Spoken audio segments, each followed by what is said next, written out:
Then Pharaoh sent and called Joseph, and they brought him hastily out of the dungeon, out of the prison. And he shaved himself and changed his raiment, clothing, and came in unto Pharaoh. And Pharaoh said unto Joseph, I have dreamt a dream, and there is none that can interpret it.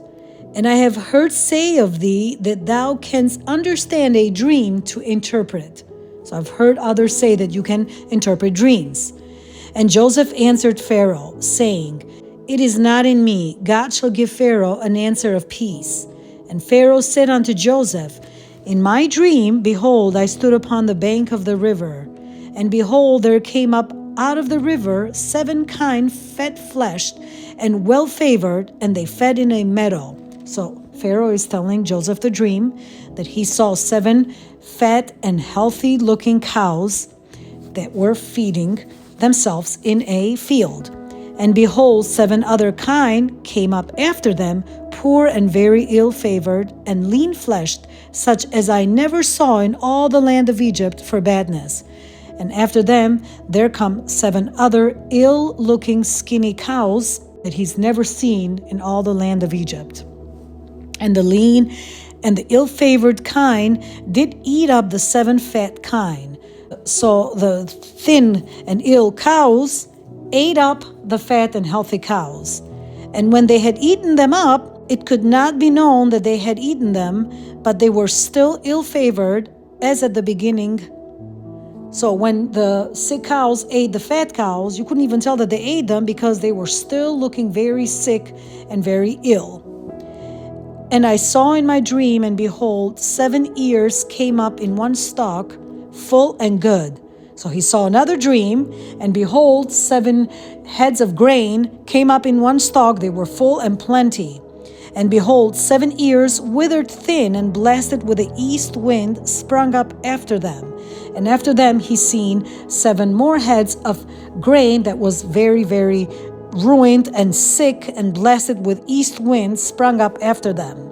And the thin ears devoured the 7 good ears. And I told this unto the magicians. So the ruined heads of grain devoured, they destroyed the actual good and plenty heads of grain. And I told this unto the magicians, but there was none that could declare it to me. Nobody could actually explain it to me. And Joseph said unto Pharaoh, The dream of Pharaoh is one. God hath showed Pharaoh what he is about to do. The 7 good kine are 7 years, and the 7 good ears are 7 years. The dream is one. So the 7 healthy cows and the 7 heads of plenty and good grain are symbolizing 7 years. The dream is one.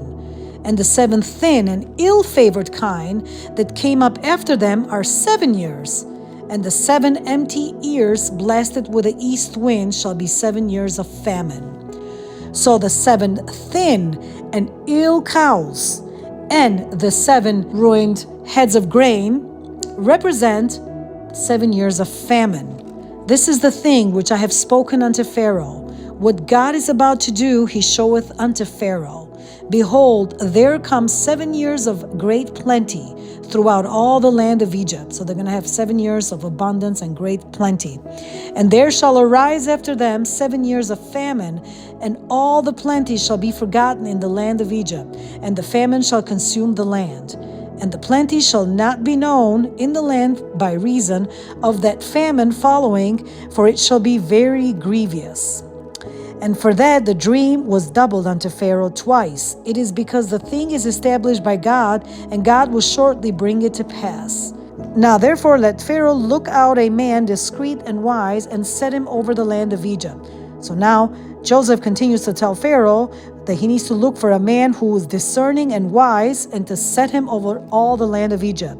Let Pharaoh do this, and let him appoint officers over the land, and take up the 5th part of the land of Egypt in the 7 plenteous years.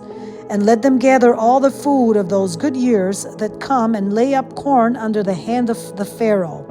And let them keep food for the cities, and that food shall be for store and against the 7 years of famine, which shall be in the land of Egypt, that the land perish not through the famine. So they're going to need to store all this food for the 7 years The thing was good in the eyes of Pharaoh and in the eyes of his servants. And Pharaoh said unto his servants, Can we find such a one as this, a man in whom the Spirit of God is?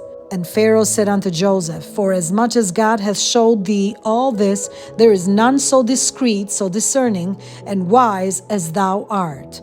Thou shalt be over my house, and according unto thy word shall all my people be ruled. Only in the throne will I be greater than thou. And Pharaoh said unto Joseph, See, I have set thee over all the land of Egypt. And Pharaoh took off his ring from his hand and put it upon Joseph's hand, and arrayed him, and he dressed him in vestures of fine linen, in amazing great expensive clothing, and put a gold chain about his neck. And he made him to ride in the second chariot which he had, and they cried before him, Bow the knee, and he made him ruler over all the land of Egypt.